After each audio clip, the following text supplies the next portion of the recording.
Transfer वाली सरकार और सिर्फ प्रमोशन की सरकार है।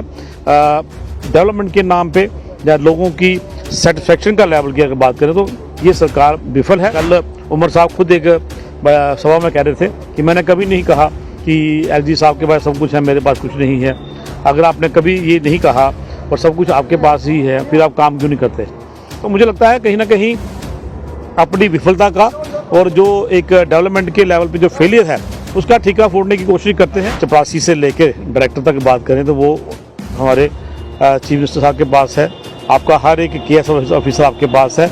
मात्र डीएस, डीसी और एसएसपी जो हैं वो एलजी साहब के पास हैं, जिनकी वो ट्रांसफ़र करते हैं, और वो भी 2 साल से पहले कोई ट्रांसफ़र नहीं होता। आप अपने डायरेक्टर्स को ट्रांसफ़र करते हो 6 महीने में, आप बीडीओज़ को ट्रांसफ़र कर रहे हो, आप एक्सेस को ट्रांसफ़र कर रहे हो। एक चीफ इंजीनियर के पास 5 चार्ज हैं।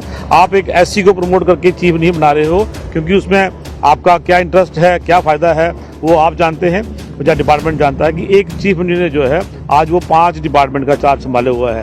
इससे बड़ी विफलता और हम क्या कह सकते हैं। पूरा विश्वास है एक बार फिर उनकी बेटी देवयानी जो है वो रिकॉर्ड मतों से इस सीट पर जीतेगी। कोशिश है कि हमारी जो बाकी सीटें हैं उस पर भी जीत हो और भारतीय जनता पार्टी राज्यसभा में भी एक इतिहास रचे। नेशनल कॉन्फ्रेंस की सरकार के कार्यकाल का 1 साल पूरा हो चुका है। इसी के ऊपर बातचीत करने के लिए हमारे साथ मौजूद हैं भारतीय जनता पार्टी के सीनियर नेता और रामगढ़ कॉन्स्टिट्यूंसी से विधायक डॉक्टर देवेंद्र कुमार मन्याल जी। इनसे भी जानते हैं कि क्या ये वाकई में सेटिस्फाई है जो सरकार ने अपना कार्य किया है इस 1 साल के कार्यकाल को लेकर बात करें। उसी के साथ साथ ये भी जानेंगे कि जिस तरह से राज्यसभा चुनाव जो है वो सर पर है, और उसी के साथ साथ अगर जम्मू कश्मीर के असेंबली चुनावों को लेकर बात करें तो 2 सीटों पर बाई इलेक्शन होने जा रही है, नगरोटा और बड़गाम सीट पर। इसके ऊपर भी जानने की कोशिश करेंगे, क्योंकि कहीं ना कहीं भारतीय जनता पार्टी ये विश्वास जो वो पूरी तरह से जता रही है कि राज्यसभा में भी वो इतिहास रचेंगे राज्यसभा चुनाव में, और नगरोटा और बड़गाम सीट पर भी इतिहास बीजेपी रचने जा रही है। डॉक्टर साहब बहुत बहुत स्वागत है। और नेशनल कॉन्फ्रेंस की सरकार के कार्यकाल का 1 साल पूरा हुआ है, किस तरह से इस कार्यकाल को देख रहे हैं? क्योंकि हम लगातार देख रहे हैं कि कल उमर साहब ने जो एक प्रेस ब्रीफ किया है उसमें उन्होंने कई उपलब्धियां भी गिनवाने की कोशिश की है, और उसी के साथ साथ कहीं ना कहीं केंद्र सरकार और एलजी सरकार के पाले में अपनी गेंद जो वो डाली है, क्या कहेंगे इसको लेकर? देखिए ऋषि जी, एक तो इस सरकार के पास उपलब्धियां गिनाने के लिए कुछ नहीं है, ना तो कुछ बोलने के लिए है, ना ही कुछ पेश करने के लिए है। दूसरा, आपने कहा सेटिस्फैक्शन के नाम पे भी आज लोग जो हैं वो परेशान हैं, चाहे वो गरीब है, बीपीएल में है, चाहे मध्यम वर्ग है, चाहे एम्प्लॉई है, कहीं ना कहीं आज इस सरकार से परेशान है। और जैसा कि आप कह रहे हैं, क्योंकि उपलब्धियां और उनके जो कार्य प्रणाली, किसी भी सरकार की कार्य प्रणाली या उनकी उपलब्धियां जो है वो किसी प्रलय में या किसी इमरजेंसी में या किसी आपदा में जो है सरकार किस तरह काम करती है, मुझे लगता है, मेरा मानना ये है कि आपदा में किए हुए काम, आपदा में किए हुए जो विजन है वो कहीं ना कहीं आपकी काबिलियत को दर्शाता है। आज अगर आप आपदा की बात करें, जम्मू कश्मीर के अंदर इतनी बड़ी आपदा आई, उसमें सरकार बिल्कुल विफल रही, फेलियर रहा सरकार का। लेकिन कहीं ना कहीं सेंट्रल गवर्नमेंट की तरफ से, चाहे वो भारतीय जनता पार्टी का हर एक कार्यकर्ता, भारतीय जनता पार्टी का एमएलए हर गाँव, हर कस्बे में पहुँचा, हर उस इलाके में पहुँचा जहाँ जहाँ आपदा आई थी। और इस बड़ी आपदा का मैं समझता हूँ कि यही एक सर्टिफिकेट है कि क्या सरकार उसमें सफल रही या विफल रही। मैं ज़्यादा उसमें नहीं जाऊँगा गहराई से। जैसे ट्रांसफ़र्स की बात है, प्रमोशन की बात है, 2-2 महीने के अंदर ऑफिसर की ट्रांसफ़र हो रही है, उसका कारण क्या है सब जानते हैं।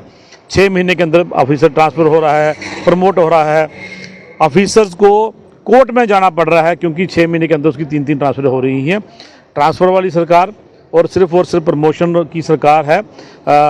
डेवलपमेंट के नाम पे या लोगों की सेटिस्फेक्शन का लेवल की अगर बात करें तो ये सरकार विफल है। जहाँ तक एलजी सरकार की बात है, एलजी साहब की सरकार तो जम्मू कश्मीर में है, लेकिन जो मुख्यमंत्री है सरकार उसकी होती है। एलजी साहब सेंटर की तरफ से एक मॉनिटरिंग एजेंसी होती है, उनके पास एक लॉ एंड ऑर्डर के सिवा एलजी साहब के पास कुछ नहीं है। कल उमर साहब खुद एक सभा में कह रहे थे कि मैंने कभी नहीं कहा कि एलजी साहब के पास सब कुछ है, मेरे पास कुछ नहीं है। अगर आपने कभी ये नहीं कहा और सब कुछ आपके पास ही है, फिर आप काम क्यों नहीं करते? तो मुझे लगता है कहीं ना कहीं अपनी विफलता का और जो एक डेवलपमेंट के लेवल पे जो फेलियर है उसका ठीका फोड़ने की कोशिश करते हैं। लेकिन मेरा ये मानना है कि पिछले 11 साल से भारतीय जनता पार्टी सरकार जो एनडीए की सरकार दिल्ली में है, उस सरकार की वजह से जम्मू में जगह कश्मीर में डेवलपमेंट हुई है। इस जो हमारी ये एनसी सरकार है, इनके माध्यम से अभी तक ऐसा कुछ भी देखने को नहीं मिला। लेकिन वो ये कहीं ना कहीं आरोप आपके ऊपर भी लग रहे हैं कि एक प्रॉक्सी गवर्नमेंट यहाँ पर चलाई जा रही है, यानी पैरेलल सरकार चलाई जा रही है। देखिए, आप अगर एक चपरासी से लेकर डायरेक्टर तक बात करें तो वो हमारे चीफ मिनिस्टर साहब के पास है, आपका हर एक केएस ऑफिसर आपके पास है।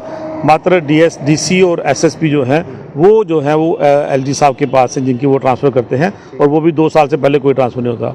आप अपने डायरेक्टर्स को ट्रांसफ़र करते हो 6 महीने में, आप बीडीओज़ को ट्रांसफ़र कर रहे हो, आप एक्सेस को ट्रांसफ़र कर रहे हो। एक एक चीफ इंजीनियर के पास 5-5 चार्ज हैं। आप एक एससी को प्रमोट करके चीफ नहीं बना रहे हो, क्योंकि उसमें आपका क्या इंटरेस्ट है, क्या फ़ायदा है, वो आप जानते हैं, या डिपार्टमेंट जानता है कि एक चीफ इंजीनियर जो है आज वो 5 डिपार्टमेंट का चार्ज संभाले हुआ है। इससे बड़ी विफलता और हम क्या कह सकते हैं। लेकिन जहाँ तक देखिए एलजी साहब का ये बात है, एलजी साहब के द्वारा जो हम देख रहे हैं पिछले 5 साल से, एक सफल वो एडमिनिस्ट्रेटर यहाँ रहे हैं, अच्छा काम कर रहे हैं, आगे भी अच्छे काम करेंगे। कहीं ना कहीं उम्र सरकार को इसका जिम्मा लेना होगा। बिल्कुल, लेकिन एक बड़ा इंपॉर्टेंट हो जाता है सर, राज्यसभा चुनाव सर पर हैं और मैंडेट तीनों आपके कैंडिडेट्स को मिल चुका है, और उसी के साथ बड़ा इंपॉर्टेंट है नगरोटा और बड़गाम जो बाई इलेक्शन होने जा रही है। नगरोटा सीट कहीं ना कहीं एक सेफ सीट आप कह सकते हैं, क्योंकि स्वर्गीय आपके देवेंद्र सिंह राणा जी ने जो कार्य किया, उनको किस तरह से लोगों ने प्यार दिया था, और उसके बाद अब उनकी बेटी जो है वो उनकी जिम्मेदारी को आगे बढ़ाएगी, तो किस तरह से देख रहे हैं इस सीट को? देखिए, दोनों सीटों पे हमने इस बार कैंडिडेट, हमारा बड़गाम में लास्ट टाइम कैंडिडेट नहीं था, और इस सीट पर अनफॉर्चुनेटली राणा साहब आज हमारे बीच में नहीं है, और उन्होंने एक रिकॉर्ड मतों से ये सीट जीती थी, और हमें पूरा विश्वास है कि एक बार फिर उनकी बेटी देवयानी जो है वो रिकॉर्ड मतों से इस सीट पर जीतेगी। लेकिन भारतीय जनता पार्टी का हर कार्यकर्ता कभी ओवर कॉन्फिडेंट नहीं होता। बेशक ये सेफ सीट है, हम जीत भी जाएंगे, हम जीत चुके हैं, मैं ये मानता हूँ, लेकिन 24/7 काम करने वाला कार्यकर्ता कभी ओवर कॉन्फिडेंट नहीं होगा। हमने पूरी स्ट्रेटजिकली उसका प्लान किया है, और भारतीय जनता पार्टी का हर कार्यकर्ता, हर जिले का कार्यकर्ता, हर वर्ग का कार्यकर्ता जो है नगरोटा सीट में पूरा दमखम लगा देगा। बड़गाम में इस बार पार्टी ने कैंडिडेट खड़ा किया है, बहुत ही अच्छे कैंडिडेट हमारे आगा साहब, और पूरी कोशिश रहेगी कि वहाँ भी पूरी ताकत लगा के उस सीट को भी जीता जाए। आने वाले समय में देखिए आप, बड़गाम सीट भी जीतने के चांसेस हमारे बन रहे हैं, क्योंकि कहीं ना कहीं लोग आज एनसी से खफा हैं, नाराज़ हैं, तो वो जो उसका बेनिफिट है वो मोदी साहब की वजह से भी, भारतीय जनता पार्टी की एनडीए की सरकार की वजह से भी बीजेपी को मिल सकता है। राज्यसभा एक बड़ा चैलेंज होगा आपके लिए, जरूर इसको लेकर क्या कहेंगे? देखिए, राज्यसभा में जो हमारे पास नंबर्स हैं, उन नंबर के हिसाब से हमें उम्मीद है कि हम अच्छी सीटें जीत सकते हैं। कहीं ना कहीं जो सिंगल इलेक्शन है वो एक अर्थमेटिक है, मैथमेटिक्स है, उसमें हो सकता है जो भी एनसी के साथ मुकाबला है हमारा, लेकिन हमें लगता है कि जो आज इंडिपेंडेंट की संख्या है, बाकी जो आइडियोलॉजिकली कुछ लोग जो है मोदी जी के साथ चलने के लिए तैयार हैं, हो सकता है उन लोगों का अगर अपनी अंतरात्मा से वो बात करें, पूछें, अपने इंडिपेंडेंट डिसीजन अगर लें, तो हम, जैसे अध्यक्ष जी ने कहा है, कि हम इतिहास रच सकते हैं। कोशिश है कि हमारी जो बाकी सीटें हैं उस पर भी जीत हो, और भारतीय जनता पार्टी राज्यसभा में भी एक इतिहास रचे। चलिए, बहुत धन्यवाद। तो ये थे हमारे साथ डॉक्टर देवेंद्र कुमार मन्याल जी, जो कि विधायक है रामगढ़ कॉन्स्टिट्यूंसी के और एक सीनियर नेता है बीजेपी के। तो इनका भी ये कहना है कि नेशनल कॉन्फ्रेंस की सरकार विफल रही है, और कहीं ना कहीं जो लोगों की उम्मीदों पर खरा उतरना चाहिए था वो सरकार खरा नहीं उतरी है, और कई अलग अलग क्षेत्रों में देखें तो वो सरकार विफल रही है। लेकिन अब सवाल ये है कि जो इम्पोर्टेंट चीज़ें हैं वो है, एक तो राज्यसभा चुनाव और दूसरा बाई इलेक्शन। नगरोटा सीट को लेकर बात करें, यहाँ पर देवयानी राणा जी कॉन्टेस्ट कर रही हैं, तो वो कहा जा रहा है कि सीट जो है ये भारतीय जनता पार्टी एक बड़े मार्जिन से जीतेगी। बड़गाम सीट पर भी कैंडिडेट को उतारा गया है, और राज्यसभा चुनाव को लेकर बात करें तो एक चैलेंज जरूर है बीजेपी के लिए, लेकिन इस चैलेंज से भी उभर कर यहाँ पर भी बीजेपी इतिहास रचने जा रही है। लेकिन कहीं ना कहीं कई सवालिया निशान खड़े कर दिए हैं नेशनल कॉन्फ्रेंस की सरकार पर भारतीय जनता पार्टी ने। अब देखना है कि आने वाला जो कार्यकाल, जो भी बचा कार्यकाल है नेशनल कॉन्फ्रेंस की सरकार का, वो उसे किस तरह से पूरा करेगी और किस तरह से लोगों की उम्मीदों पर खरा उतरेगी। लेकिन बीजेपी का भी अब देखना है कि किस तरह से इतिहास इन राज्यसभा चुनावों में और बाई इलेक्शन में रचने जाती है। फिलहाल के लिए कैमरामैन अविनाश के साथ ऋषि खजूरिया, जेके मीडिया के लिए।